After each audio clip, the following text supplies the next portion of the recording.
Welcome to the Run Out. I am Neil Barrett. He is Brandon Hooten. We have so many things to get into this week. Buffalo might maybe be back. I don't know. Brandon's Pios played a game of the season, and Lacrosse keeps getting in its own way once again. Tale is all this time, I guess. But before we get into all of that, Brandon, how was your week, man?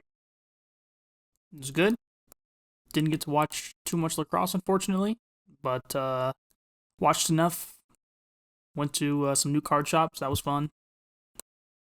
Everything else has just been work. So very, very cold game last night, but it was fun. So yeah. Are you guys getting the cold? Like it was like 70s here, and then all of a sudden this week it's back down into like 20s and 30s again.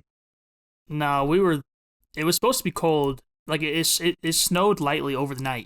So I brought my winter stuff. No, it was going to melt, but it was one of those it's probably going to be cold.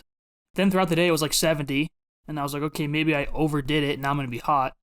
And then got to the field, and then it was in the 40s with the wind, and then it got dark, and I was like, oh, I'm glad I actually bundled up, because some people can handle that stuff, but when you're sitting on turf, which just absorbs whatever heat or non-heat you're in, it was.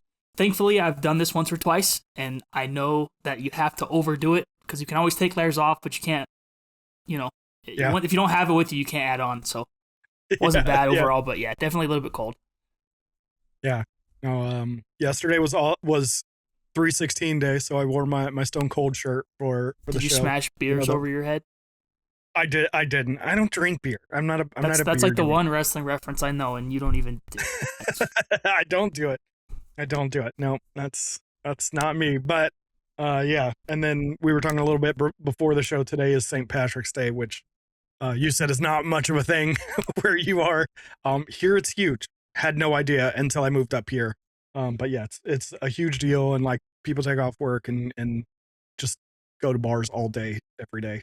Not every day, but all day they just bar hop and do stuff. And so yeah, that's I have the house to myself actually right now. So that's one of the first times that's ever happened since we started this show. But that is enough of the real world, I guess. Let's move over to the box game a little bit and talk about week 16 of the NLL. I'm going to do these slightly out of order because I have a question at the end I wanted to ask. So we'll actually start with Philadelphia Oshawa. Why can't I say that? Philadelphia lost 6-11 to Oshawa. This game basically means nothing. Bottom two teams in the league. No notes. I mean, it means something in standings for Oshawa. They're probably not getting the number one pick if they keep winning. Well, but do you think? I mean, we saw them last week, so it was the same thing. Just Do we think that's why Philly was like, screw it, punt? I don't think it's the full reason. Yeah, I don't want to call it tanking because I don't think it's a tanking thing. To me, tanking implies a level of we could be better if we wanted to, and I don't know that they could really be that, but they were just let's just go all in on next season already. Is more. I mean, it just makes more sense. I mean, yeah. And again, we already talked about I don't consider the Blaze trade punting. I consider maybe the Joey Rez trade a little bit more. Yeah. But also, Joey Rez wasn't really doing Joey Rez things with them either. So I can also see them just being straight up, let's just get something for him before he retires. Because part of me does wonder if he's going to retire at the end of the year, in which case you would have got nothing for him. In this case, you get a draft pick. If you continue to lose, you get, I think they own their first rounder, if I'm not mistaken. So hopefully they do, in which case then they get the one pick. But yeah, and the other, especially now, the other teams are, I don't want to say separating themselves, but they're picking up wins enough to where it's okay, they're probably not getting that first overall pick, whereas Philly's they can put up 11, 12 a night and probably still lose. So, yep. Yeah, no, you're right. I mean, the Blaze on its own probably isn't a punt, but I would say the Blaze, Joey Rez, and there was another one. I guess the Phil Caputo one, you could say that's the only one that I would say for sure is yeah, let's just go to next year. Yeah. Well, and like I said, to me, it's not any one of those things. I think there's an argument to be made if it's just any one of those trades. It's like, no, we're trying to, maybe we have an eye towards the future. And like you said, not letting Joey Rez go for free, trying to get something out of him for next year, but not a full punt on the season. But when you kind of combine all of them, it's like, yeah, okay, we probably just punted. But like I said, in a way that I don't feel like it was really tanking. Like they had every chance to be the worst team in the league, regardless of what they did. So, it's hard to blame them on taking the punt. So, with that in mind, let's move over to the next game that saw your Colorado Mammoth lose 13-10 to Buffalo. I got two questions here. The first one, I think, is probably a harsh question. I'm pretty sure that I know what you're going to say, but I just wondered, obviously being a fan, should Colorado be at all worried about the backslide? They've lost 3 out of 4 now. Admittedly, their last 4 games are relatively easy. You would expect them to win at least 3 of them. They play Calgary twice and the Desert Dogs once. You'd hope that's 3 wins. The only one that might be a close game is Saskatchewan. But is there any part of you that's worried about the backslide? Nope. Like I told you last week, you're playing tough teams. Also, I've been saying all year the Bandits are good, and everyone laughed at me. Like, oh hey, look, I was right again. Maybe you should listen to me when I say these things. They beat Saskatchewan, they beat Toronto, they beat us. Also, Colorado was missing their best defender in Warren Jeffrey. They were missing their second biggest and arguably second best defender in Owen Down. They're missing their pick setter in Thomas Vela. Like, if people are freaking out about this in a 3-goal loss when Dane and Josh put up 9 points each, like, that's a heavy overreaction. Like, it's, and again, Ottawa, you want to talk about that game, they've beaten every good team they've played, have they not?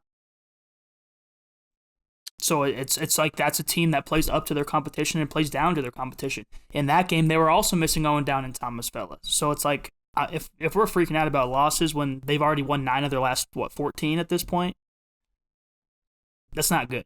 Especially when going down the stretch, you'll probably split with Calgary, because Calgary and Colorado, if you look historically, always play each other tight. So there's 1 win. You're probably banking on beating Vegas at home. There's 2 wins. At that point, you're at 11, and then you're finishing 11-7 at worst, which, as it currently stands, pretty much locks them into the playoffs. So my question is not about their ability to make the playoffs. I think they could probably lose all 4 of the next games and still make the playoffs at this point. I mean, maybe that won't mathematically work out, but I'm not worried about them making the playoffs. My question is more about kind of backing into the playoffs. And while other teams are, we just talked about Buffalo. Buffalo seems to be doing the opposite. They seem to be getting hot at the right time. They are building towards the playoffs. And is there any part of you that worries not about not making the playoffs, but about getting into the playoffs playing like this? No, because they're not backing in right now. They have 4 more games. And technically, is Buffalo peaking at the right time? Nope. They're peaking at the right time to get into the playoffs because they have to fight for that. But at this point, if they continue to win, they'd be just like us. They could win 7 in a row and then all of a sudden lose a bunch and they lose in the playoffs. So to me, it's, again, an issue of getting healthy. Like, if you take any team in the National Lacrosse, take Vancouver, take Saskatchewan, and take their top 2 defenders, their 2 biggest defenders, and see how they do. So it's just a matter of getting healthy at this point. Like, I don't know why Warren was out. That was a last-minute, thing. Down was upgraded to questionable and then didn't play. So I'll ask about that this week. I'm not sure what's going on with that. And then on top of that, you signed Nathan Grennan, who I assumed he was going to be the pick setter for Willie and Q, and all of a sudden he doesn't play either. And Jamison Bucktooth, who I like JMO and think he's going to be a good player long term, but we saw what, the lack of offense last week, and a big part of that, in my opinion, is because he doesn't clear the same type of space. That bigger body, I don't even want to say bigger bodies, because Thomas Vela's a small little guy, but he plays like a big guy, I think Nathan Grennan's probably a little bit bigger that could have done that. And so I'm not totally sure why that decision was made. But I think once you get those guys back, you're going to be better. Vela, you're probably not getting back until the playoffs, like first round, most likely. So that's an issue. If you can get Warren back at least, I feel fine. Like, just get in the playoffs, because then at that point, it's a one and done, and then you're into a 3-game series. So basically, you just have to win one more game if you're Colorado. And on top of that, you got to think, too, Georgia's on a slide as of late. The only teams that I think are, like, on a good pace, like, doing this, really, are Buffalo, who are still, 7th place right now, I think? I think so, yeah. Toronto kind of is. I still have some questions on them. I mean, that's about it. First of all, I feel like I should be offended for all shorter people out there. I just said he plays like a big guy. He's just yeah, but it was this thing. It was this thing that I was like, Oh, well, look, we can look at his height. I mean, he's compared to here's the thing, compared to other players, they're small players. And to Bucktooth's defense, I don't believe he's even played a year of senior yet. So he is like, fresh. Like he's gonna have to get bigger is what I'm getting at, and more muscly. But like that to me, like I saw some comments on some of these posts after the loss that are just like they're freaking out, and I'm just like, you guys have clearly never watched lacrosse in your life if you think that like you're just supposed to win 18 straight games and not have any type of slide. Like, and also the difference is like a lot of the teams that had slides may have started out with a big one, or they had theirs in the middle part of the season instead of like right now we're basically at the 3/4 mark of the year, roughly, give or take. Yeah. And people are like punting, not going to our last conversation, like punting on the season, talking about Ward is washed and all this stuff. And I'm like, wait a minute. So he has one bad game and we're just saying it's over? He's like, some of these people I have to stop myself from responding to on Twitter because they're just dumb. And as bad games go, I mean, giving up 13 to the Bandits, like, are we? Yeah, and I mean, they like if you. I'm never going to say ignore the final score because the final score is what dictates it. But like overall, I didn't feel like this was like an awful game. It was just that first quarter was really, really bad. And then that third quarter was not quite as bad, but it was still just not there. And I mean, they had tons of chances. They outshot the Bandits. So, it just... And also, you got to think, too, we were joking before the game about Andrew Q getting a bunch of assists because, last time they played, he had 11 points. I think he actually had 7 goals that game. This game, the Bandits clearly saw something they could limit him to 4 points total. Like, that to me, if you're going to beat Colorado, that's how you're going to do it, is you're going to limit Andrew Q, Jack Hanna, and make everybody else shoot a ton of shots. Again, Dylan McIntosh with 9 shots. He killed Matt Vince last time.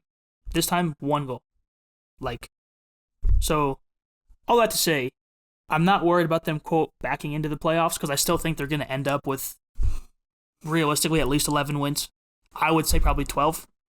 But at that point, it's going to come down to, like, just straight health. Because then if it's a one and done at that point, and if you don't have your best defenders and figure out some type of way to clear space for your lefties, then I will be like, oh, this is going to be tough. Like, as good as Will Malcolm and Andrew Q are, they need people to create space for them, and that's just not happening right now. Yeah, and I think that would be my concern. Like I said, I'm not saying the sky is falling by any stretch because I still think Colorado is a very good team. I personally, and I totally agree with everything that you just said, but I personally look at it and I'm like, I get worried about losing 3 out of 4, especially to a couple of teams that maybe you would feel like, if you're the third best team in the NLL, you should probably beat, and just the timing. But then, like you said, you look at those last 4 games that they have, and it's like, I mean, 3 of those feel like they should be wins. Now, you drop a couple of those, and maybe we're putting a little more pressure on it. But then, like you said, who's healthy, who's back, and who are you playing? If things ended right now, you guys would play Ottawa, right? That would be it'd be the 6-3. So I think so. Yeah. So right now Ottawa's in 6. So yeah, it should be 6-3, I think. And the reason I asked was because I was thinking about it earlier today, and I was like, I don't think anyone gets a bye, but I don't know. I don't know if Saskatchewan would get a bye or anything. Okay, I didn't think so, but I don't think they do. I don't quote me, but I don't think they do. Which is why that first week, that's the other part of this too that I think people kind of overlook is like, you can have as good a year as you want. Like Saskatchewan can go win the rest of their games, and they can finish 15-3. If they have one bad game to start the playoffs, they're done. Like that's. Yeah. So that's where it's like, it's also like there's no point in, not saying you're doing this, but in people freaking out about some type of losing streak or 3 or 4, I don't really care. Because it's all depending on how you frame it. Like I just told you earlier, we've won 9 of 14. That sounds a hell of a lot better than we've lost 3 or 4. Like, you know what I'm saying? So it's just like, as long as you get into that series of 3 that's where I'll feel the best about.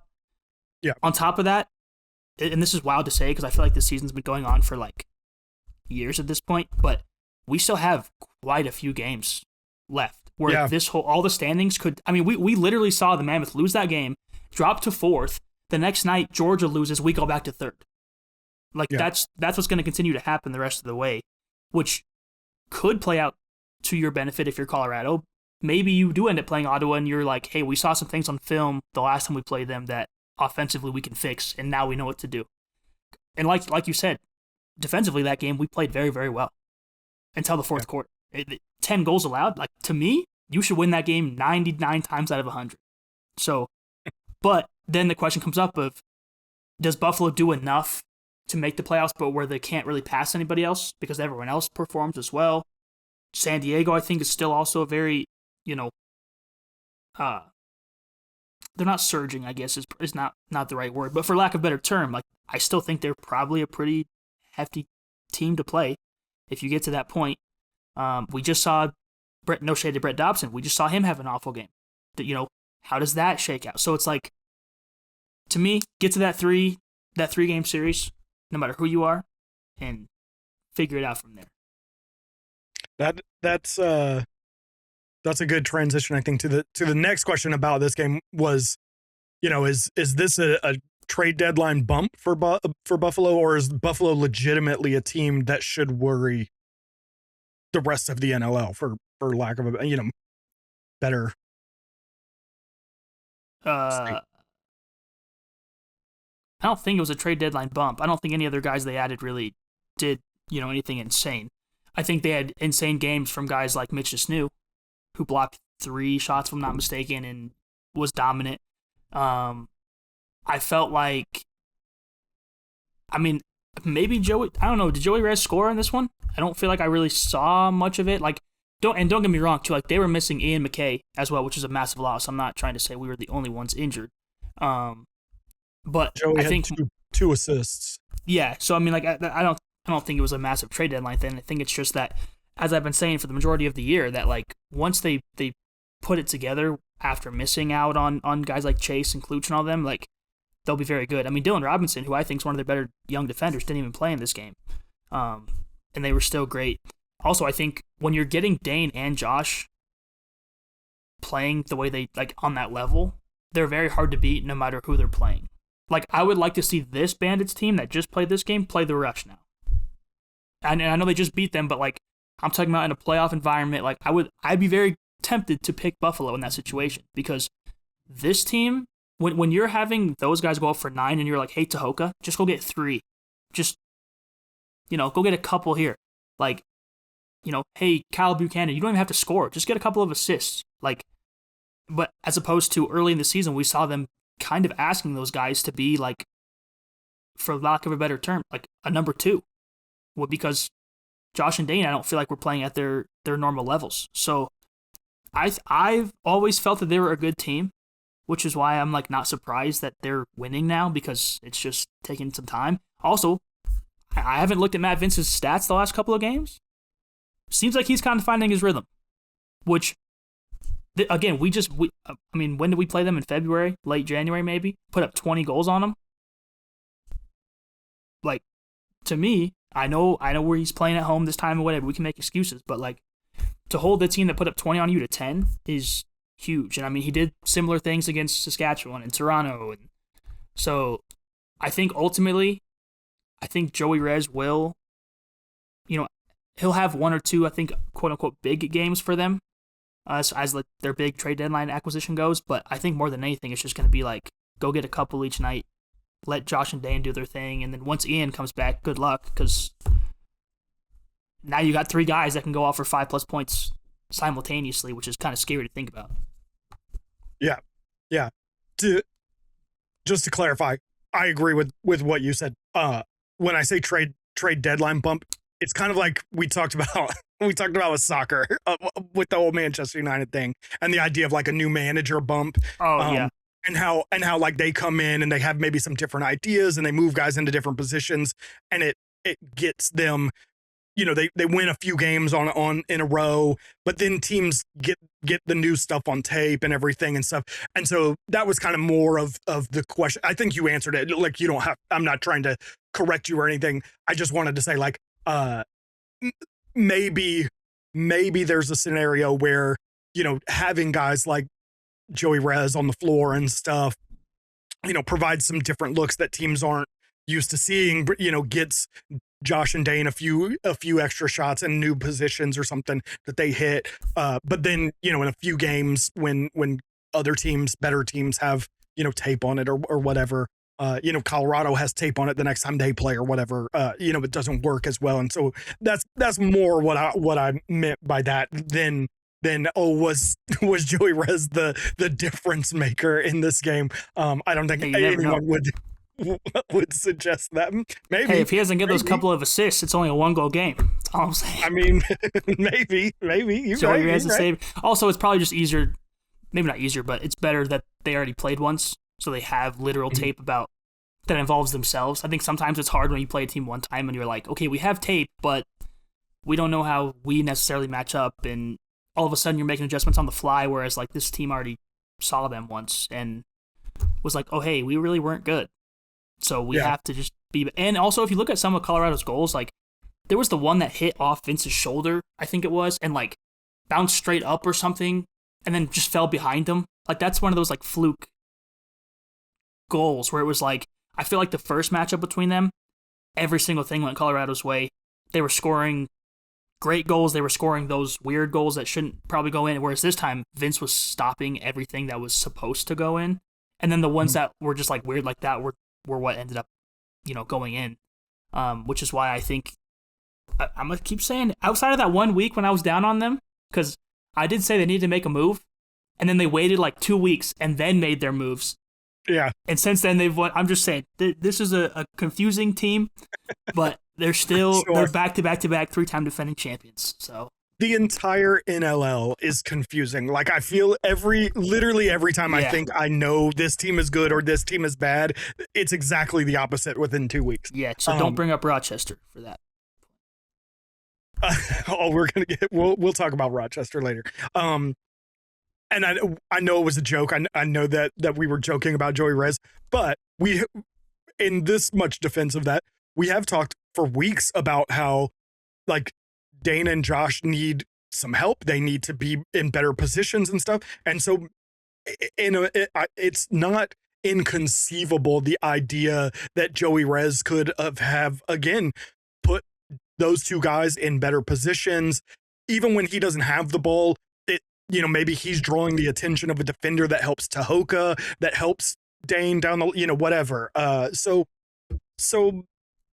it's not crazy, even though we kind of made it a joke. Let's move off of Colorado, Buffalo, and go to Vancouver, Georgia. Vancouver absolutely smoked Georgia 14-7. Brett Dobson got chased from this game. My question about this game was several Lax Lifers in our Discord have put Georgia on fraud watch, and I wondered what you thought about that, because I'll go ahead and say I totally get where they're coming from.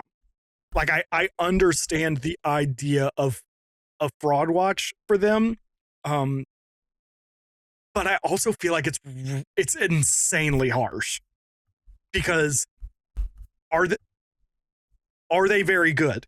Yes. Are they likely to win a championship? I would think no. The saying is defense wins championships, and I do think they have one of the best, if not the best, defense, and a lot of that is Brett Dobson, but I think their defense is pretty good as well. But I also don't feel like they have the offense that's going to put up the kind of numbers that even a very good defense needs. They're down, what is it, 2 goals a game this season from what they were last season, and they weren't exactly lighting the league on fire on offense last year, and they're down 2 goals a game this year. So like I kind of get where they're coming from, but I'm also like, I mean, did you really think that they were going to win a championship? So I don't know. I just wondered what you thought about the idea of them being on fraud watch. Well, I didn't see that discourse, so that's kind of funny. I think I said quite a few weeks ago now, I brought up the thing about defense wins championships, but I don't know that their offense can hold up enough for that to be true for the team. Which is why I was like, I don't have them winning a championship at all, even if Brett Dobson continues to play incredibly well. But I mean, you look at back-to-back weeks where they've put up 7 or less. You know, does that mean they can't score? No. Again, we've seen them score, 11 fairly consistently. Actually, man, almost every one of their wins, it looked, not literally, but feels like it's 11 or 12 wins, or goals, excuse me. So, I mean, it's just, I think this is... They dropped 19 on, it's Calgary, but they dropped 19 on Calgary, and then, it was only 12. I thought it was 15 when they just, like, blew you guys out for no reason whatsoever. Yeah, but even that, I mean, 12 is a good... a good number, you know what I'm saying? So it's like, that's why I don't know that I'd call them frauds, because I never really had them as a serious championship contender. And again, you're playing Vancouver, who, like, I had them in the championship in preseason. In fact, I think I had them winning in the championship. So, like, to me, it's like one of those, like, can you really call them frauds? Like, okay, they lost a bad game to Philly. Totally understand if you want to be like, hey, what's going on? They also held Philly to 9 goals, though. So really, it was just the offense.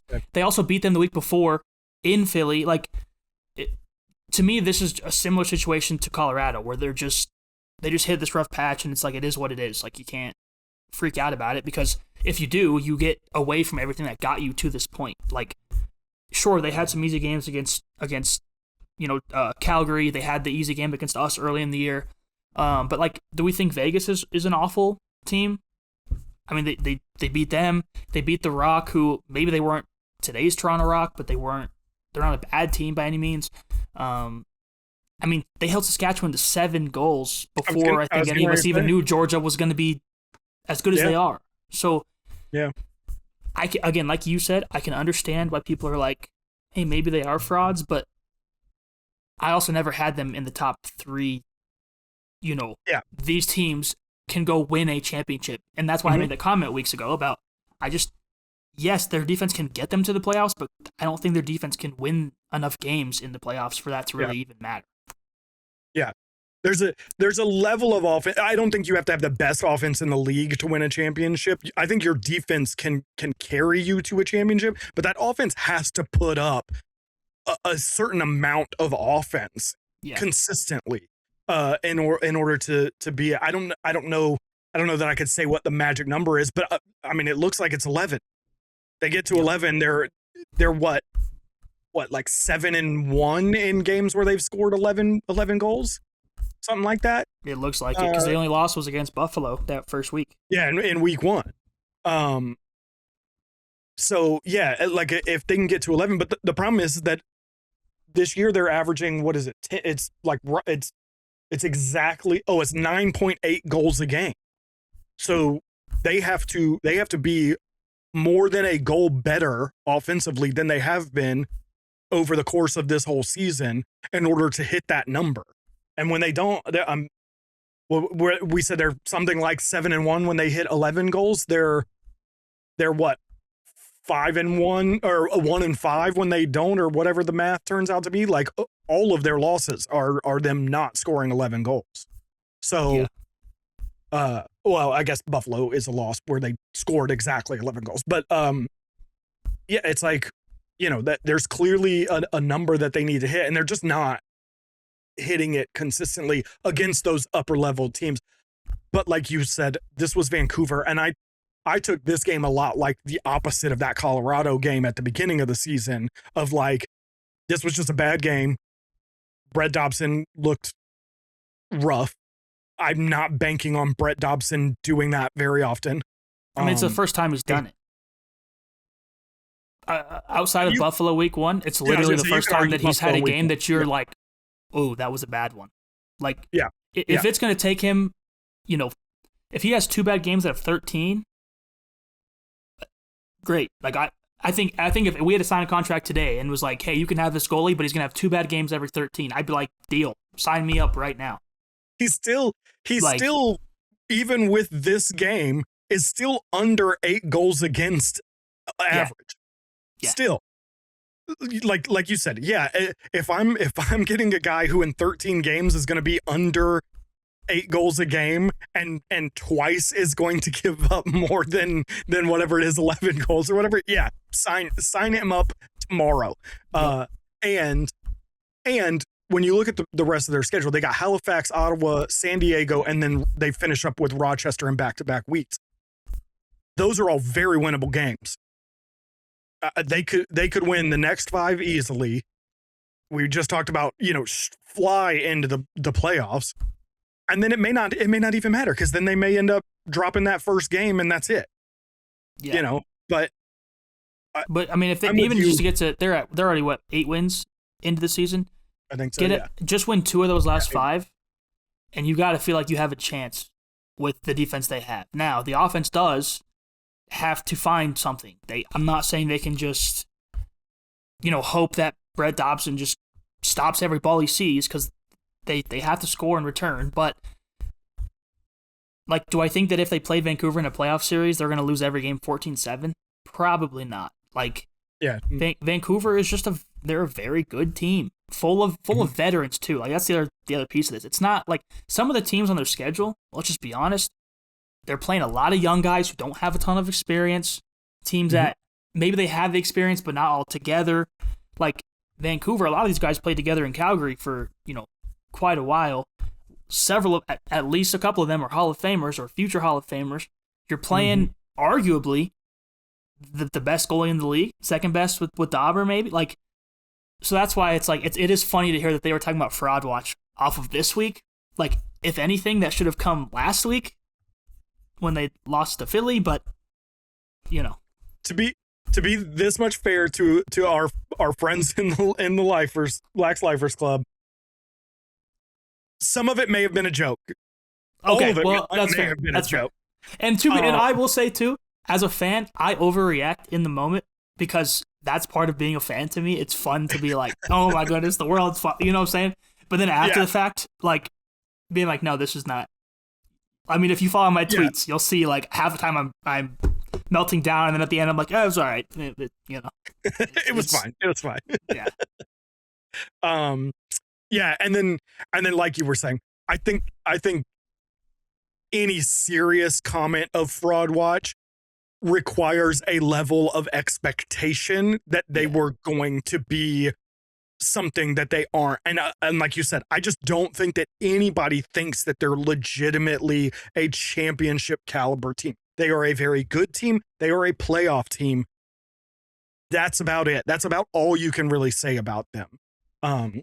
So anyway, we'll move on. The next game this weekend was Calgary defeating Ottawa 13-9. This is another one. I got no notes. There's nothing for me in this game that I really care about. It didn't really seem to impact anything other than, like you mentioned earlier, the fact that Calgary is just moving themselves out of getting that number 1 pick. Not that they'd have had it anyway, because their number 1 pick or their first round pick is Toronto's. So Toronto fans are probably bummed that they won this game. But I was also looking at it earlier, and I was like, even with that win, they're still a game and a half out of last place. So there's still time. They play who was their last 4? They play Colorado twice, Las Vegas, and then Oshawa twice. So I'd They're say probably going three to of end those up are losses. splitting with. I think they'll split with Colorado and Oshawa. And then what happens with Vegas? Because that would still be three think they losses lose if to they lose to Vegas. Vegas. So that's either kind of no matter how you slice it, it looks like there's at least three losses right there. So there's still a chance. There's still time for them to fall out if you're Hey, I hope strong. not. I want Spallini to end up in Philly. Go with an All-American lineup. In where? In Philly. In where? Philly adjacent. Philly adjacent. All right, let's move on off of that and talk about the Saskatchewan Rush beating San Diego 10-9. This was. What are you shaking your head at already? Second straight time they get lucky against San Diego, dude. You want to talk about fraud watch? Let's talk about the Saskatchewan Rush. Goodness gracious. I guess that answers the question that I was going to ask, which was, are you more impressed with Saskatchewan bouncing back after losing 2 straight, or with San Diego for playing so well against the top team in the league? Nah, Saskatchewan took care of business. I mean, good job. It's just one of those, like, how it's like, you know, that meme that's like, they can't keep getting away with this. That's literally Saskatchewan. Yeah. Sometimes they just look unstoppable, and other times it's just like, how did you win another 10-9 game or whatever it is? Well, we will talk about this more probably in the NCAA games, but we talk about it, I feel like, pretty much every week. Sometimes being a good team is winning ugly. Sometimes it's winning games that you probably shouldn't. It's finding a way to win a game that you probably should lose. And to that effect, you know, Saskatchewan is a good team, and they are winning games ugly. They are winning games. They're finding ways to win games that they maybe shouldn't. And this was one of those games. I mean, I say they lost 2 straight. They lost both of those games were overtime games. They could have gone the other way fairly easily, and we wouldn't even be having this discussion. So does that mean that we're both probably slightly more impressed with San Diego playing Saskatchewan this well? No, I'm not more impressed with them. I mean, they still lost. It's like one of those things where, like, that's the only team really that, like, my team can catch. That's, like, you know, a goal. I mean, now obviously Vancouver, but they're gonna bounce around. So then it's like, when I see them winning these games, I'm just like, of course, like, this is. I mean, that first game, San Diego went out to a 4-0 lead, and I was like, oh, wait a minute, they have a chance. And then it was just like, just kidding, here's the door. Like, so that's where, like, I'm half choking when I say, you know, they can't keep getting away with this, because they are still a very good team. They won the first one by 3. It's not like it was like a 1-goal game there, but it's funny to think about that. Like, they blow out teams, they beat them by 1, they start bad and still finish well, and just, yeah. I mean, that's Saskatchewan for you. So, yeah. I do think, I will say, I think it gives San Diego a bit more of a chance, per se, maybe later on in the year, if they find themselves in that first round of the playoffs. You know, maybe they feel like, hey, couple plays and this is different. And you know, yeah. Chances are, if San Diego makes the playoffs, they'll be that 8 seed. So they will have to play this team. Yep. If they can find a way to upset Saskatchewan in the first round of the playoffs, we may be looking back at this and being like, that could kind of be a light bulb that goes off, because you lost to them by 3 the first time, you lose by 1 this time. They're getting better. Yeah. Yeah. Well, and that was part of the reason why I was having this why I was asking this question, was because earlier this season they had a 3-game losing streak. They lost to Rochester, Calgary, and Toronto. They lost to Rochester by 8, lost to Calgary by 4, and lost to the Rock by 5. This 3-game, then they won 5 of their next 6, and then they've lost 3 straight now. But they lost to Colorado, Vancouver, and Saskatchewan, the 3 best teams in the league, by a combined 5 goals. In all 3 of those games. And I'm like, and they had big leads against 2 of them.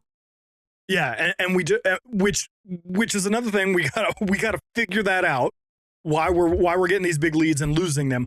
But I think if you told them that they were gonna have a 1-goal game with Saskatchewan, they'd snap your hand off for that.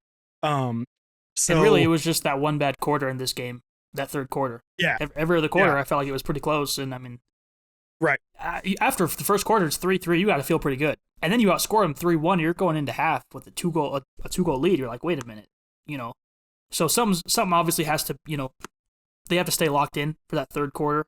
But I mean, if I'm them, I take this as a pretty good. Right. I mean, you don't want to lose, but like, hey, we can hang with them at least. Yeah. So as an outside fan, I don't know that I. But... I mean, hey, sometimes moral victories, you like they always say, you learn a lot in a loss. You can learn a lot more when you're losing than necessarily when you're winning. And this is one of those situations where it's like, guys, this was one quarter. This is one bad quarter away from beating the best team in the league. So all you got to do is find, again, one game in the playoffs. Just play one 60-minute game. It's that Princeton thing. One bad quarter away from being the best team in the nation right now. So, I definitely found myself as much as, like we said, Saskatchewan is winning these games and they just keep kind of plugging away, and that is impressive in its own right. I walked away almost feeling not better because again, San Diego is going to be probably an 8th seed, like they're likely to go out. But I just felt better about where San Diego is now than I did. I mean, there was one point in the season where I was like, yo, are they going to be the worst team in the league at the end of this all?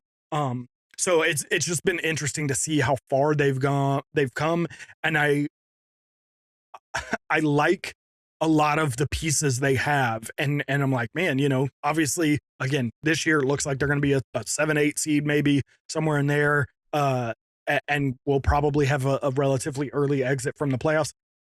But if they can keep this together, add a couple of pieces, who knows what they're doing next year, So, promising, I guess.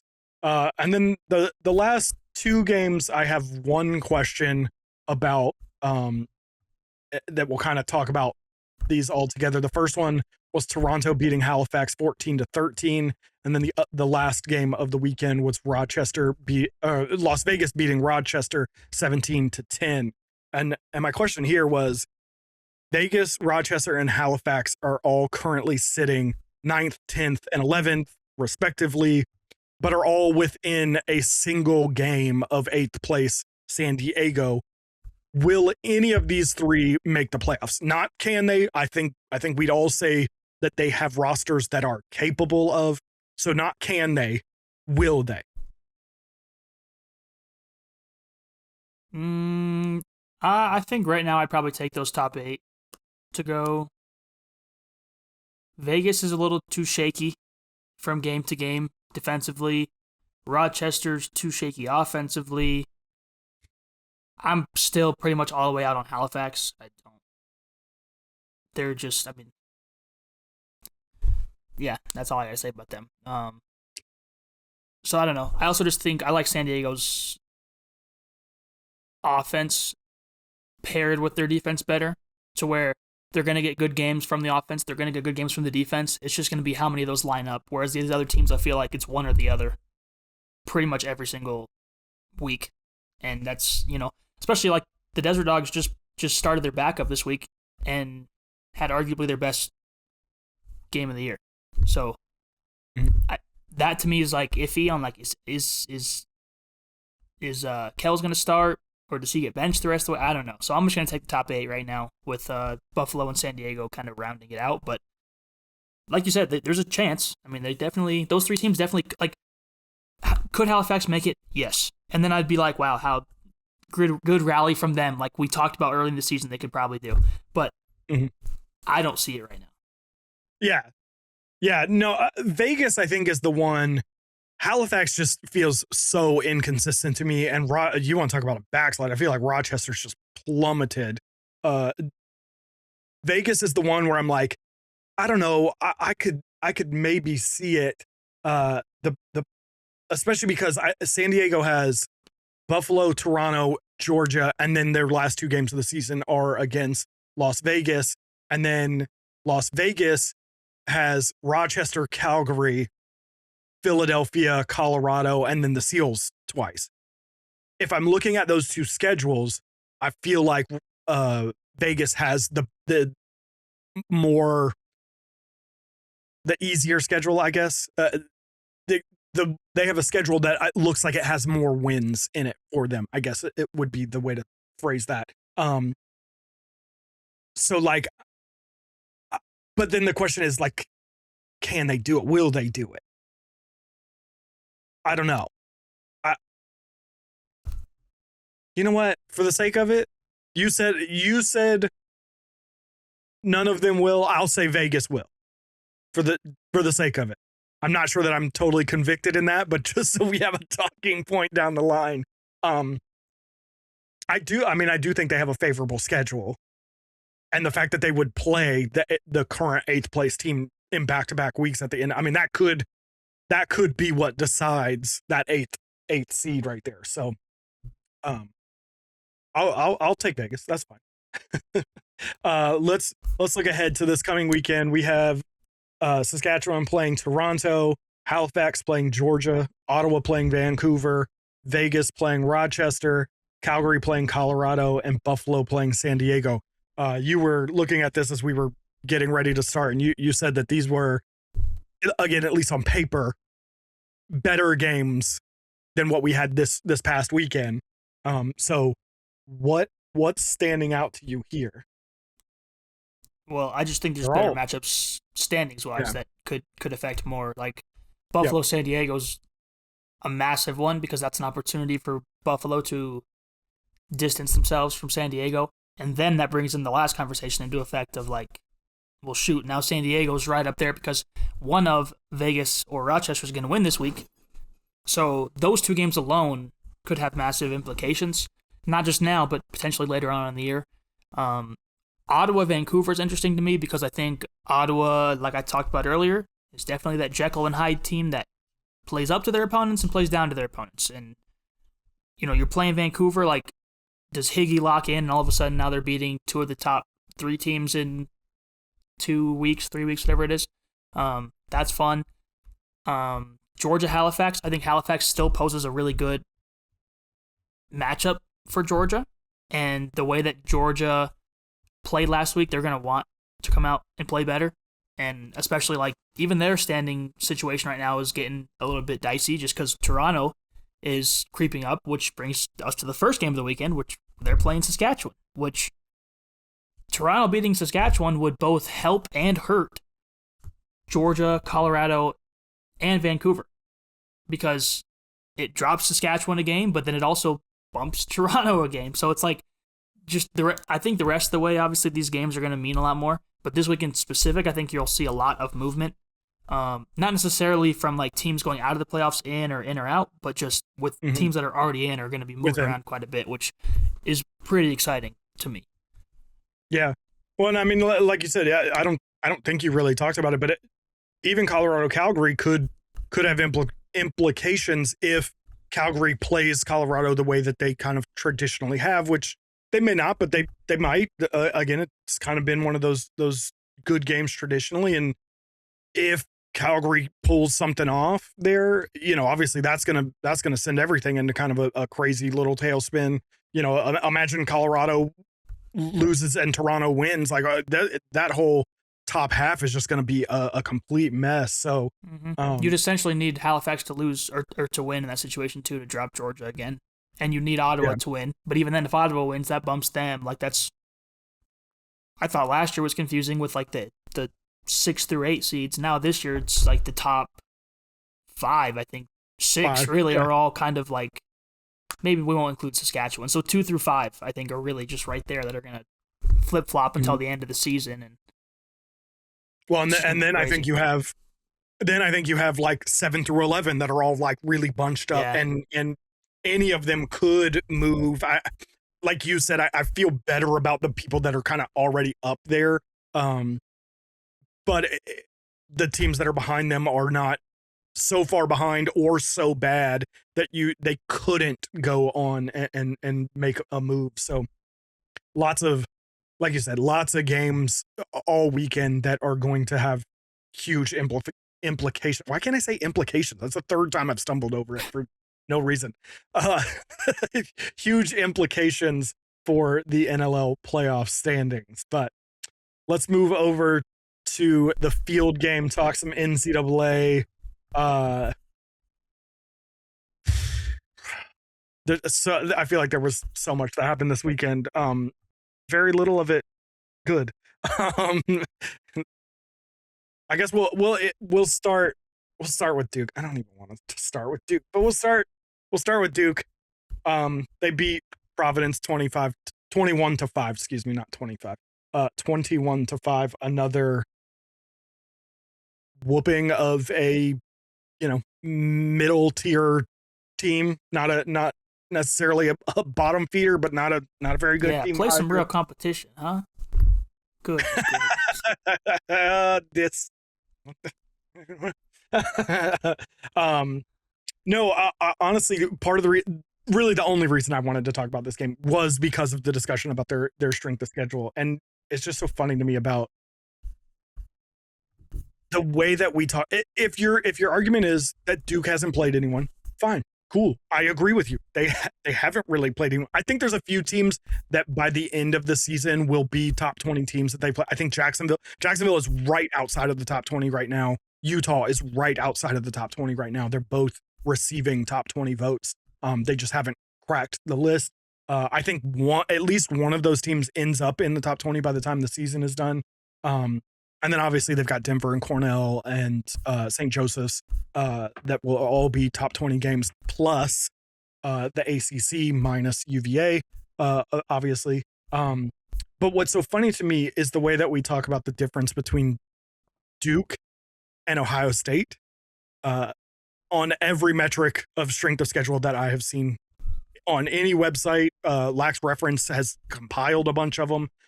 There is no strength of schedule ranking that has Ohio State's strength of schedule as better than Duke's strength of schedule. And yet Ohio State is being talked about as a favorite for the Big Ten, a potential Final Four team, and Duke is being talked about as a joke. And I have even seen people say that that John Danowski is a joke for scheduling this, which I think is hilarious because you probably know, I certainly know, a lot of these games are scheduled years in advance, not necessarily the date, but they are put in place most games when you schedule them, they're not scheduled for one season. You schedule 2, 3, 4-year deals. So a lot of these teams we play pretty much we've played Denver like every year since 2015. Like, you should tell him to schedule Denver at Denver just once for the local photographers. We can maybe help them out a little bit. No. It's ridiculous. I don't know if they can't win at Mile High or what, but hey, can't say that actually because they beat Air Force higher than us, but that's true.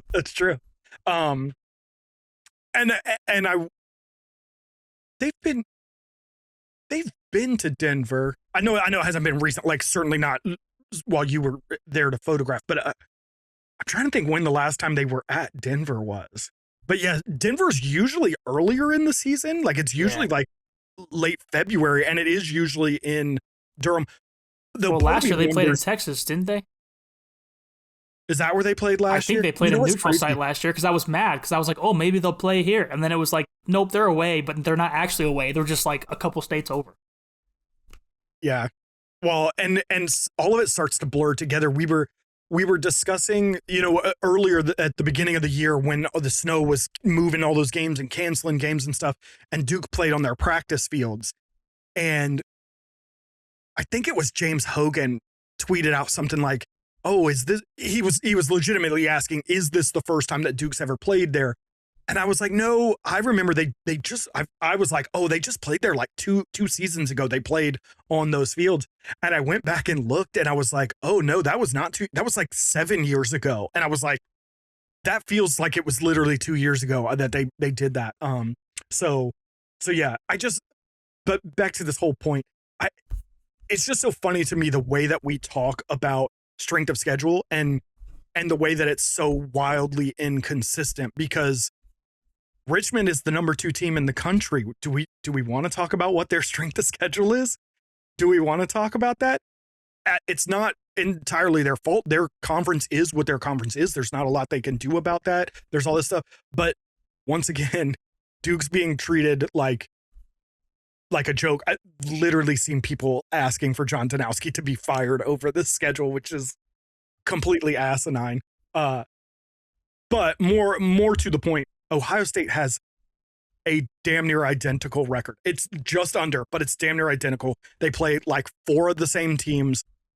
Their out of conference schedules are basically the same. Their in conference schedules are basically the same. Duke's is like this much better.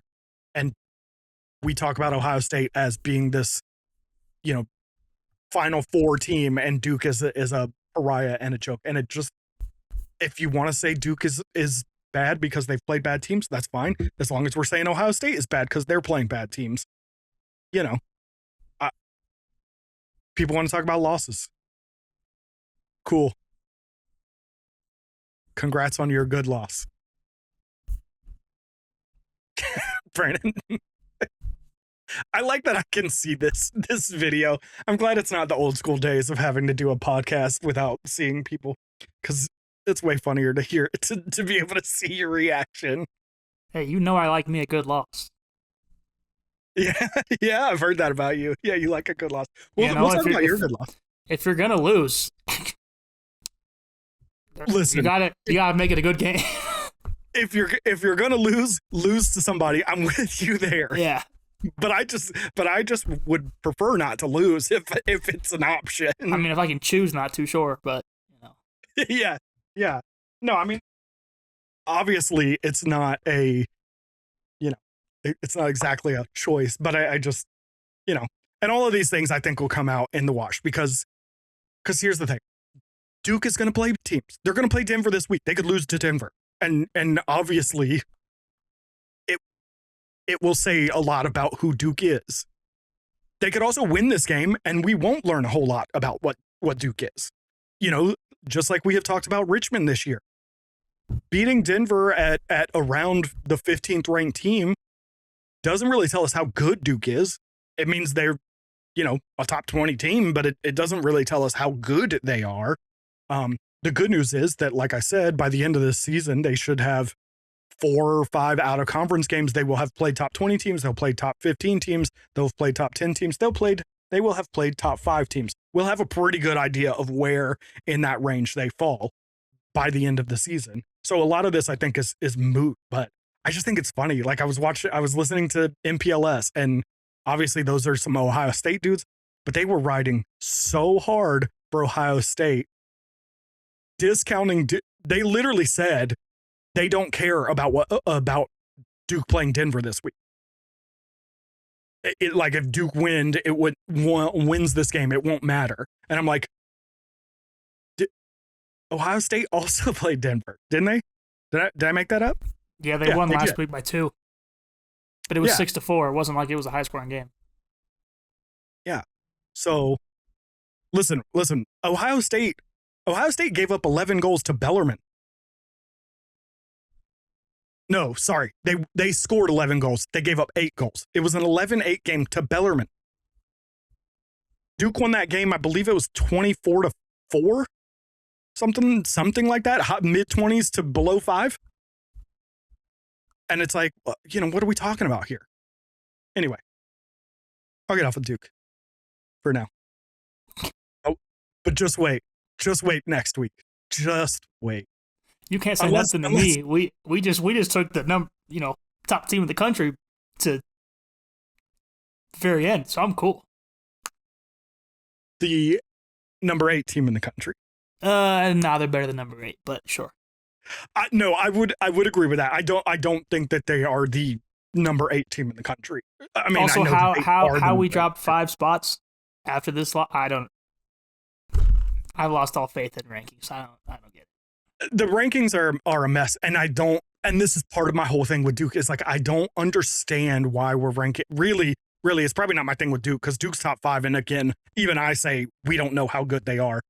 It's more my thing with Notre Dame, with Richmond, with some of these teams that haven't really played very high competition, and yet they're the best teams in the country. And I'm like, based on what? But yeah, rankings are a mess. That's a whole different thing. let's speaking of Princeton, who I just barely mentioned for a minute, uh, they beat Yale 11-10. 0 points for Chad Palumbo. Happens, Sometimes you gotta let the other dogs eat. I just think it's funny that we all eat at this table. I just think it's funny that I think 3 times now we have lowered the point total for what's a good season for Chad Palumbo, and every time I'm like, God, we gotta lower it again. He's never gonna hit it. We're good. We're good. If I remember correctly, he's at 14 points. Dude, that's doable. He just needs like 15 points a game.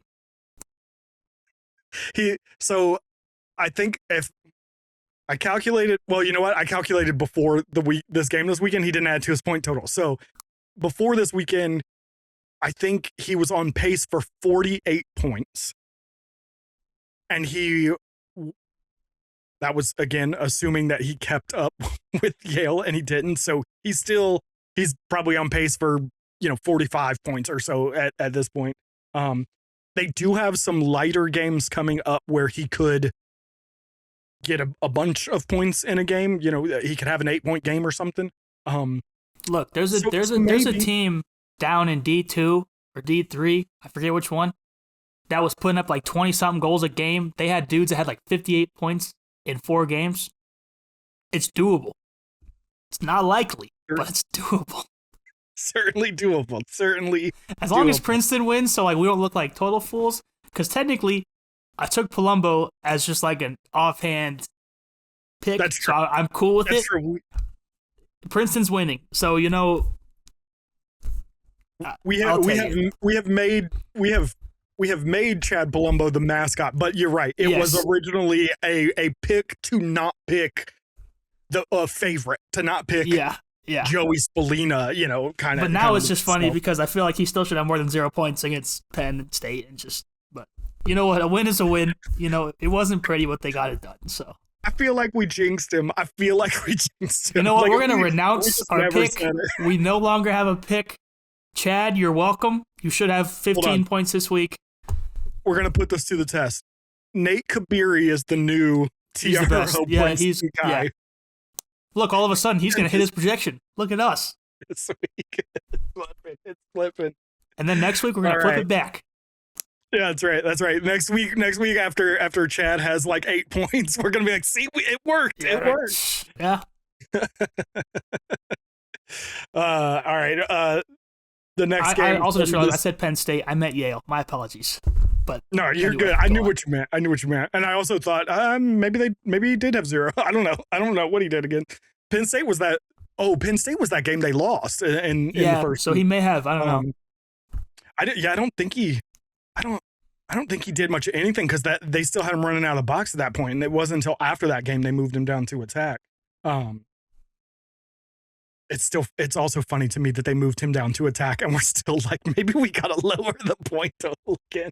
But the next game was Boston University beating Army 10-8.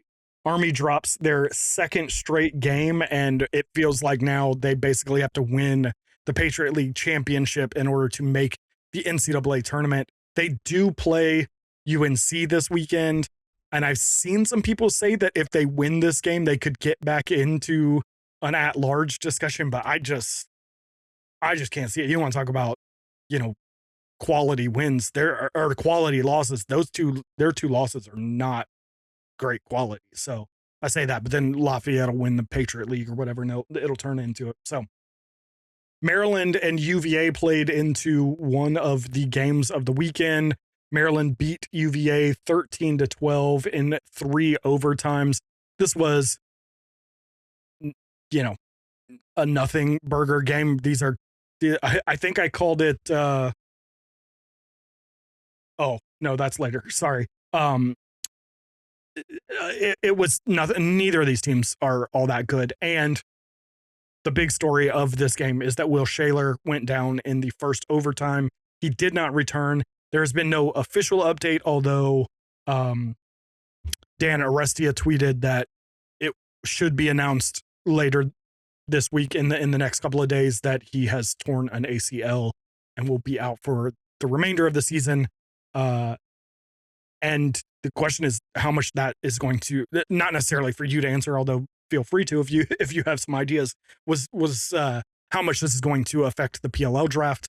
I think after Bobby Van Buren went down, pretty much everybody had Will Schaler going at worst second to the Boston Cannons. They obviously need defensive help. They need a pole.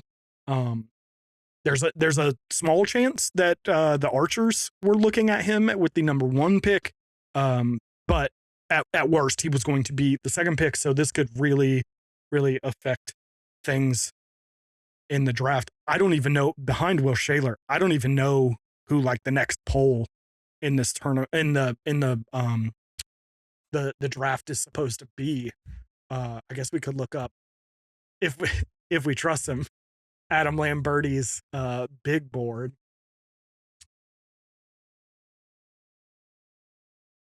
I guess I should have done that right before the show. I mean, if you're going to talk about it. I'm what's funny is I did prep for this show and I felt the most prepped that I have in a very long time. But Alex Ross at Penn State, I did forget about him. Billy Dwan's also, I thought Billy Dwan was a junior, but he's also in this draft. They have him as 13. So several of these guys may bump up.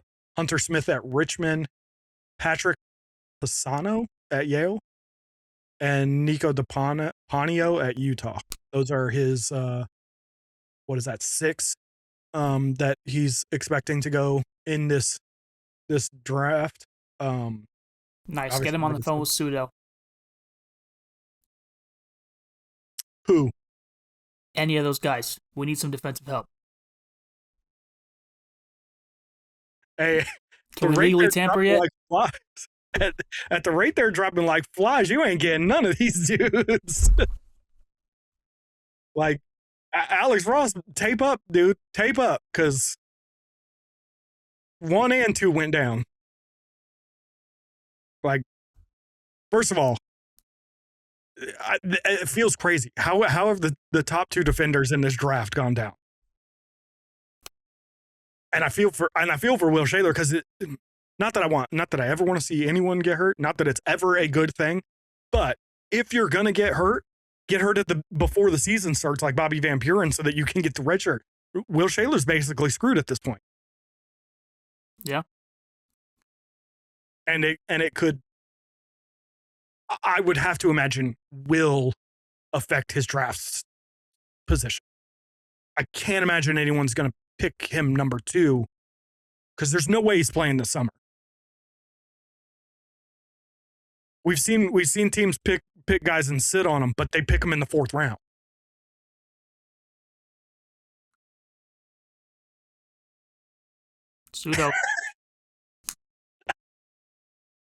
Pseudo would use his, what would he be? They'd be the seventh pick. He would use his 7th pick in the 1st round to pick a guy that wouldn't play this year at all. Nah, we can't do that. But hey, 2nd, 3rd, 4th, take both of them. Oh, I guess never mind, because if BVP goes back, then I guess he'd be. Yeah, then they'd lose his routes. Yeah. Still, take the other one. Take the other one. That's fine. Reunite him with McNaney next year. Deal. Hey. I like it. I like the thought. Gonna turn into the Denver Terrapins. And here's one thing I will say. While I do expect Will Schaler to drop, I do wonder how far he's going to drop, because I think that there are going to be several teams that are like, look, yeah, we're going to miss him this year, but when he comes back, he is still going to be one of the best poles in the league. So, how far does he drop? Like, in normal years with normal players, I'm like, yeah, he's probably going to be a guy someone just takes in the 4th round just so that they have his rights or whatever. But now I'm like, yo, does somebody try and take him in the 2nd or 3rd round just to stock him for 2027 and just know that he's there and I mean, even if you were even if you were the Cannons and you stocked him for next year and it meant that you had a worse pick. Like, imagine next year you have there's a whole bunch of people coming out next year, and imagine you have a top offensive player and a top pole as rookies. Like it could be great. So I do wonder how far he falls, but probably the most talked about game of the weekend was the UNC versus Penn State game. UNC won 10-8. Unfortunately, almost none of the discussion was about the game itself. So, I don't really want to talk about it. It's hard because obviously we have a lacrosse podcast where we talk about lacrosse. And you've spent your whole week talking about it on Twitter, so you don't want to talk about it on the pod? No. Yeah, I mean, yes, but no.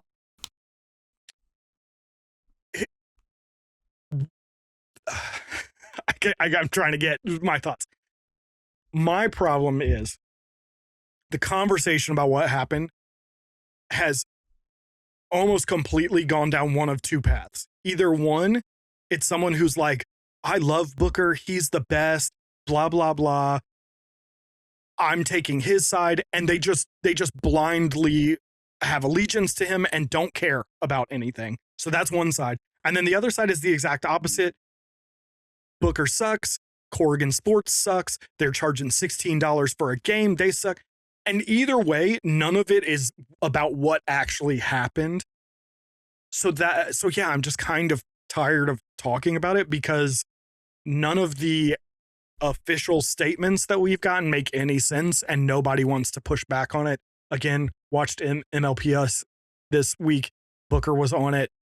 He said that he was on a walkie-talkie talking to the refs on the sideline, but the official statement from the organizers said that he had no direct contact with the ref, and nobody asked to follow up on that. And it was just like, what are we doing? We're just doing damage control. Nobody really cares. This is all just going to get swept under the rug. So I'm tired of talking about it. To me, the bigger deal is that we had two things go viral this week that like broke containment of the lacrosse world in our little bubble of social media and people that love this sport and talk about it. Two things broke containment. One was this, and the other was Notre Dame and Richmond, the currently number 1 versus number 2 matchup, having no broadcast partner. Those are the two things that people outside of the world of lacrosse are talking about lacrosse for. And that sucks because there were great games this week. We could have talked about UVA Maryland, which, you know, doesn't mean a whole lot in the grand scheme of this season, but was a very good game. We could have talked about Syracuse-Denver. We could have talked about Saskatchewan-San Diego. We could have talked about, you know, Toronto-Halifax. We could have talked about all this great lacrosse that was happening, but instead those are the things that the sport's getting noticed for, and that's irritating.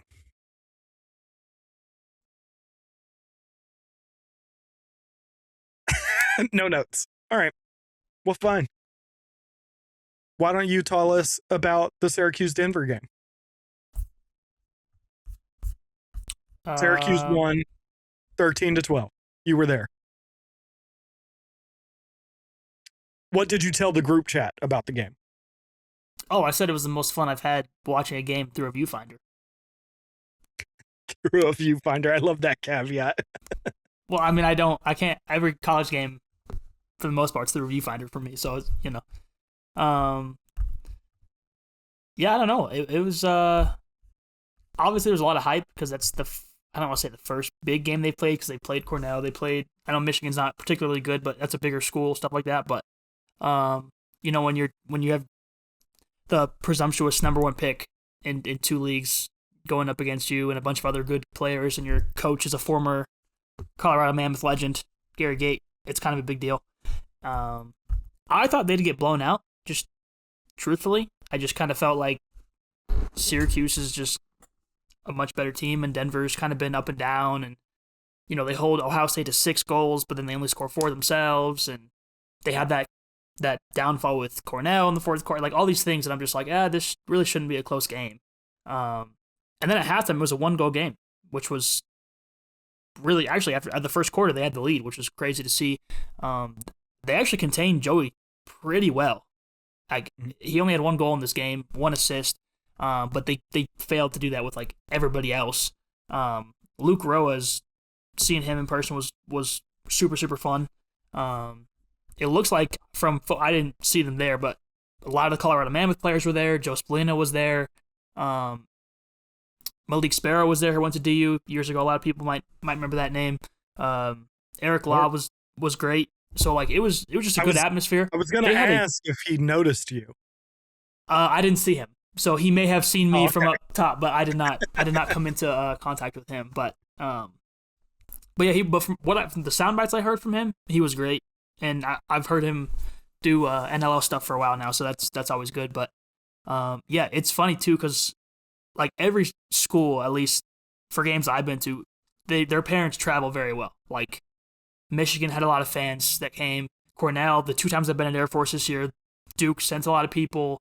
Ohio State had a lot of people, but like I don't know if Cuse just sent like everyone they know because they played 2 games here in a week or what. But like they had to. I mean, kids, parents, like friends, everybody was there. It was crazy. So like that's where I was saying it was the most fun game I've been a part of, because you saw as the ebbs and flows of the game kind of happened, where like at one point it looked like Syracuse was going to just run away with this one. And then all of a sudden that fourth quarter Denver started storming back, and you saw like this part of the stands went from overly joyous and loud to dead silent, and vice versa on the other side. So it was fun, and just the fact that like Denver had a chance to win it, or to tie it rather, with under a minute left, and I mean they had the ball, it was right there. So that's where jokingly talk about good losses. I didn't expect much from this game. This at least shows me that Denver can compete with top teams. They got to find a way to win them, obviously, but man, I mean, just incredible. Great. I didn't like that it was on a Monday at 6 p.m. Let's fix that next time, please. Maybe bump that to 7. But it was fun. Hey, those Cuse fans had to get back home. Apparently, gotta make sure that those people out west or out east can watch the game. I guess I don't know. Syracuse is funny because I think they're so capable. Even now, I still think of them as one of the favorites for the national championship, but. I do think they have a tendency to maybe not quite be an Ottawa and play down to their competition, but play not to the best of their abilities at all times. Funnily enough, I think this iteration of Syracuse, I think, is pretty good when their back is against the wall. I think that's when they tend to play their best. But they just seem to like put themselves in really bad positions often. Like I think their offense is really good, but then sometimes they just put up 7 points. They put up 9 against Penn. Like it's like they're just not fully engaged or whatever. And in a manner of speaking, and I don't want to say this to discredit Denver and what they did, because I think they were very good. But in a manner of speaking, it felt like they just kind of disengaged. They were up 3, I think, in the fourth quarter at one point. I think it was more than that, because I feel like going after 3, they were up like 5. Was it 5? Actually, now that you say that, I think you're right. It was like 12-7 or something. Yeah, because they were up 1 at half, and then they went up 4 in the third. So yeah, they were up 5 going into the fourth. Yeah. So yeah. And it just felt like they just kind of disengaged. And again, I don't want to say that to take away from anything that Denver accomplished by bringing it back. But I don't know. It was just a really interesting game. But like you said, it does also show me that I think Denver can play, and it makes me, as a Duke fan, knowing that we're the next game for Denver, a little worried. I'm glad that they have to travel to us and we don't have to go play them at home. Hopefully that helps a little bit. But it does make me a little worried, especially because, again, like we talked about earlier, we just don't know what this Duke team is capable of. This is going to be their first real test. But yeah, I think both of these teams were great. Like I said, I wish we were talking about this instead of the stupid Booker Corrigan stuff. and like I said, I think Syracuse is really good, and they are still one of the favorites for the national title. But I've seen them do this several times now, where they just don't play the way that you expect. I mean, even last week they played Air Force. Did you shoot that game? You didn't shoot that game because it was on. Yeah, okay. They played Air Force at the Academy, and they just Air Force was in that game for so much longer than they should have been. They ended up winning by 6, but if I remember correctly, here I can. Oh, that's the wrong one. It was late that they scored 7 goals in the fourth quarter to really like pull away and put a distance between them. Otherwise, Air Force was like hanging around for 3.5 quarters of that game, and it was like, why aren't you putting them away? Because we talked about it last week. Again, Duke, I don't think played super well, and Air Force was never in that game. Like it was just a beat down, and I don't even feel like Duke played all that well. And so, again, I think Syracuse is a very good team and a favorite, but they just do this sometimes. Like they just don't put it all together when they don't have to, I guess. So interesting to see. Coming up this weekend, Cornell plays Princeton. The big question is going to be, can Cornell knock off Princeton? I don't know. I wouldn't think so. Hopefully Nate Kabiri, not Chad Palumbo, he can do nothing. Nate Kabiri has, 8 points. Artuarton picked Nate Kabiri. Yeah, Artuarton. The next kind of bigger game of the weekend is Maryland versus Penn State. I know that this is a bit of middling Maryland versus inconsistent State, but I feel like the team that wins this game is going to be in the first steps of like righting their season a bit. Maryland, I think, came in with championship or bust kind of aspirations. I don't think they're going to get there, but first step in kind of getting there. UNC plays Army. Those two started playing in 2024, and Army has won both games. They are 2-0 against UNC. I don't expect that many people think that Army's going to win this game, but like I said, history's on their side, so we'll see about that. Duke plays Denver. My team versus your team. Should we do a friendly wager? Well, what would the wager be? The team that's afraid to play in Denver versus the team from Denver? Oh, okay. Syracuse did it. I'm not trying to be Syracuse. Listen, if I didn't want to win a title since 2009, I'd be Syracuse. But we have 3 since then, so You better hope Noah Manning doesn't pop off now, or Grayson Manning doesn't pop off now. Listen, if they can bring back Noah Manning for this game, I'm sure it would help. Hey, I would do it. It's like a ladybug situation, you like cut his hair differently or something. Hey, they have NBA players going back to college now. I think, is that legal in the NLL? Can we do that? It's true. NIL it'd be like a loan in soccer. We're just loaning him for the weekend. Yeah, that's true. This is obviously Duke's first true test of the season. And Denver lost to Ohio State and Syracuse by a combined 3 goals. So it ain't going to be easy for Duke. I mean, I hope it is. Like, it could be, I guess. But I don't think it will be. I think it'll be a good game, a fun game. I don't know. We got to come up with something. Come on. I don't know. Wear a Duke t-shirt. I'm not invested the same way you are, so I don't really care. Just fine. I'll make you invested. You got to wear a Buffalo Bandits hat. How about that? Are you sending me the hat? I don't know. Because I'm not buying one. I don't have one. I don't have one. Hey, I'd wear a Buffalo Bandits jersey if I could get my hands on a couple of them, but... You know what? I bet we got some lifers that could make that happen. I want the specialty ones is the problem. Well, that's no fun. I want you in orange and black, man. Oh, I have lots of orange and black. Hang on. Hold on. I meant Buffalo Bandits orange and black, not that. Oh, you did. Oh, I'll wear this. I'll wear this if Duke loses. That's close It's enough. not as fun because you like that. You like Who's, that. No, who said I like this? Maybe I hate this. You don't. You You're don't. right. You're right. You know what? I do actually have a Duke jersey in this closet behind me. I do. I have a Duke lacrosse jersey. I don't even hate Duke, so it's not even, you know.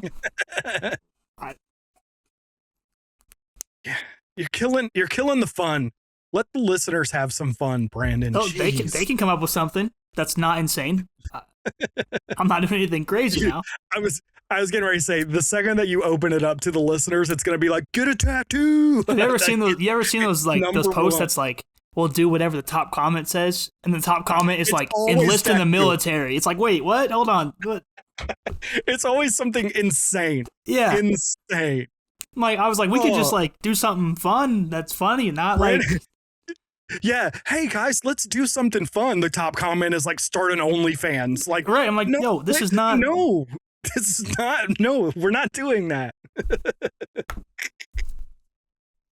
Oh, geez. And then the last kind of bigger game this weekend is Georgetown versus Syracuse. This will be Syracuse's first game back in the Dome in 6 games.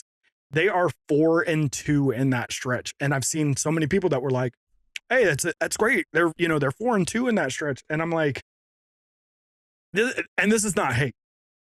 People are going to tell me it's hate. It's not hate. I like Syracuse. I think they're a very good team. But they are one of only 3 teams that I think came into the season with championship or bust expectations.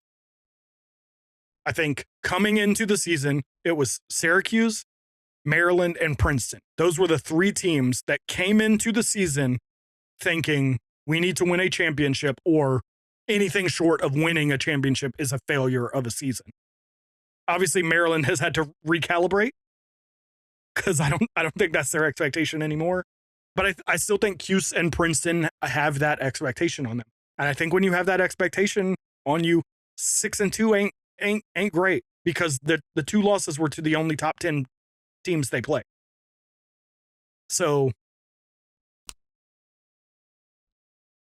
I don't know. I don't love it over there. Listen, if Duke goes 4-2 in 6 road games with national championship thank goodness Duke doesn't have national championship or bust expectations this season. Now, maybe next season, maybe the season after that, we'll have a conversation. But this season, they didn't have that, thankfully. Thank God. But what my thought was, they're coming home from a 6-game road trip. They're 4-2. By most things that I've seen, everyone seems to feel like that was pretty good. They'll be at home. They're playing Georgetown, which is not a bad team, but not the world's greatest team either. And then they have Duke the week after. And the thing I want to see is what Georgetown is able to do with that, and whether or not Syracuse maybe has one eye towards Duke the following week. And I promise you, they maybe pull it.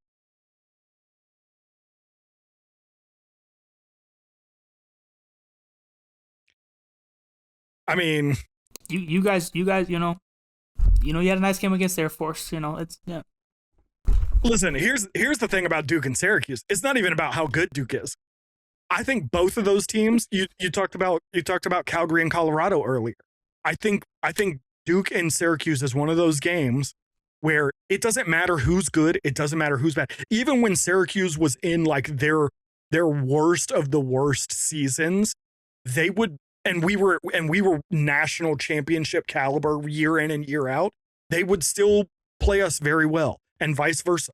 When we were down, they were up, we would still play very. They were like 1-goal games almost every single year. So it's not even about Duke being good or bad this season. It's about Duke versus Syracuse being a rivalry game of sorts in this.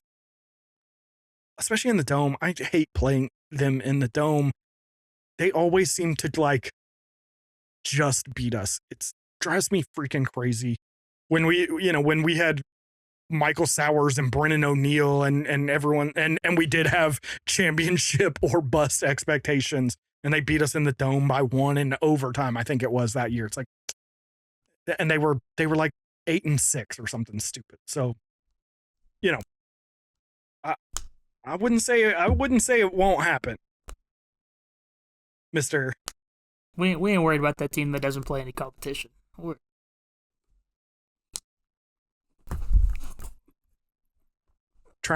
He's trying to get fired, ladies and gentlemen. He's trying to get fired. So easy.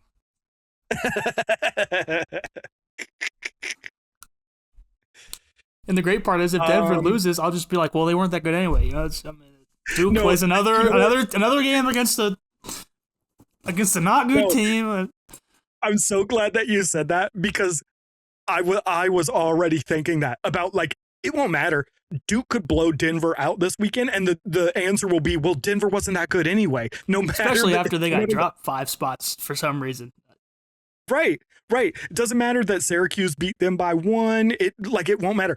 They'll lose the game, and it'll be because Duke sucks, or they'll win the game, and it'll be because Denver sucks. Like, there is no win, because people, and this is again part of my frustration with the strength of schedule conversation, is that people have just decided that Duke sucks and their schedule sucks, and the truth of the matter has no bearing on the argument whatsoever, and it won't really matter what we do or don't, unless we go, the only recourse that we'll have is going completely undefeated through the regular season. That's the only way that people will go, okay, I guess they were pretty good, because if they lose, they could lose to Notre Dame. Notre Dame could be their only loss, and people will be like, well, see that, they weren't very good. They didn't get tested early in the season, so they were fresh, and then they lost to the best team they played.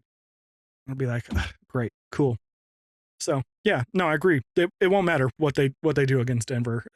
So anyway, we'll get out of here on that. What you got going on this week? Anything fun? Just the Mammoth game this weekend. Yeah, because Denver's away, so. They are. They're in Durham. You're right. It's true. You gonna hit any of those Irish pubs and get some green eggs and ham, corned beef and cabbage? No. My man said, "I am Irish, and I don't celebrate." I could not care any less. Like, it's. Hey, if you want to celebrate it, I'm not hating on you. Like, go have fun, do what you want to do. But, like, there's never been a time, and there never will be a time, where I'm like, oh, I can't wait to go out for St. Patty's Day. Like, what are we doing? It's a Tuesday. All right, I had work. I have a job. No, I'm with. I'm not taking my PTO for some disgusting beer. First off, let's just get that out of the way. Second, some not a Guinness fan. Oh no, it's awful. I tried it in Ireland. No, thank you. That's one. Two, you gotta be around a bunch of people that I really don't want to be around. Like, I just, Also, once I'm at like a place, man, I'm not trying to bar hop. We're there. We're having fun there. You know what I'll say about bar hopping in this case, because like I said, I spent a few hours with them, and I'm the same way. I don't care. I don't need to go out. I don't need to do it. And I don't like half the people that are out there. Yeah. I don't need to go. I am perfectly fine not doing it. But I did go out. And the one thing I will say about the bar hopping is it did keep most people from getting just completely wasted, because they would drink 1 or 2 drinks and then they'd stop because they would be like, okay, we're going to be leaving, but it would still take you 30 minutes to get out the door. And then you'd have to walk to the next place, and then you'd settle down. So it'd be probably an hour before you had your next drink, and they'd have 1 or 2 beers. And then, so it kept people at a decent level for the most part. We did have to send a guy home in an Uber today around 5 o'clock because he had just gotten way too hard, way too fast. Hey, yo, pause. What in the world? All right. You know what I meant. Gosh, I don't know what. This is why you don't go out on St. Patty's Day, fellas. This is, ladies and gentlemen, this is Exhibit A. Oh my God, this show has gone off the rails. Yeah, no. Catch me at Easter. Catch me at Thanksgiving. Easter is your day.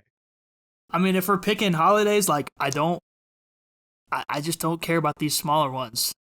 Like it's all consumerism. It's like, how can we, even Easter to a degree now is like, but at least that way there's like good chocolate. St. Patty's Day, again, like I said, it's like, here, go drink this nasty beer, and you have to wear green for some reason, otherwise you get pinched, which is the dumbest like thing of all time. Do you get pinched or do you get punched? Because we always got punched. Oh, we did pinching. That's what we were told was like. Now, St. Patty's Day as a kid, like in elementary school, was awesome because you did like crafts and whatever, and like it was like, oh, look at this fake gold, and you know. Now as an adult, I have some people take it so seriously. I'm just like, yeah, I'm not about that. I like that you told me you put that hat on just for this show. You didn't even wear the green today. I didn't even think about it until I was at work, like an hour in, and I was like, I looked at the little time thing, you know, and I was like, oh, that's today. And I was like, ah. And then I looked down and I was like, yeah, no green in sight, so hopefully no one else here is serious about it. And no one else was. So I was like, yeah. That's the way I was like my whole life. It wasn't until I met Caitlin that things changed, because she grew up here where it is such a like big deal that like even when she was in North Carolina, she would go out and do it. She'd be like the only one that like living up St. Patrick's Day, and everyone's like, who's the weirdo? Oh my God, for the first like 5 years we were together, she had these. My wife loves a dress up. Like she will costumes, wigs, and like she don't care. Any excuse to dress up, she does it. She would wear the same like yoga pants. They were bright green. They were covered in shamrocks and cats wearing like green pilgrim hats. They were hideous and awful, and she would wear them every single year. And I was just like, why do I have to be a part of this? But you know, it is what it is. I love my wife, and I will be a part of her flights of lunacy when she asks me to. So that's how I end up. I do have a St. Patrick's Day Avs jersey, if that counts. I it mean, has gold on it, and it's all green. Interesting. It's pretty nice. Did they ever wear it, or was it just a thing they sold? I think it's just a thing they sold. Maybe they did. I don't know. But did you see Calgary's? We didn't even talk about this. Yeah, it was great. Did you see awesome. Calgary? Did you like them? I always like St. Patrick's Day unis. They're awesome. That's the one part of St. Patrick's Day that I'm like, yeah, every team needs that. Even this weekend. I will say, seeing them on the turf, I was like, all right, they don't look as bad as they do in pictures. The ghosted shamrocks underneath the like, I was like, no, I'm out on all of this. They would have been better had they done the helmets too, but yeah. I feel like all of the NLL teams, when they do these specialty jerseys, they should do the helmets. Like the Rock jerseys this year that they also did the helmets. It looks so much better than if they had just done the plain helmet. But that is going to do it for this week. If you want to keep the conversation going, the best place to do that is the Lax Lifers Club. That is our community. And at its core is a free Discord where you can talk all versions of lacrosse with other lifers who care about the game as much as you do. All the details are linked in the show notes or in the description if you're watching on YouTube. You can find us on social media. Brandon is at Hoot Sports Media, and I am Neil Barrett. Wherever you are listening, make sure you are subscribed. And if you've got a second to rate or review the show, it genuinely helps us more than you probably realize. And with all that being said, until next time, as always, we'll catch you guys in the comments.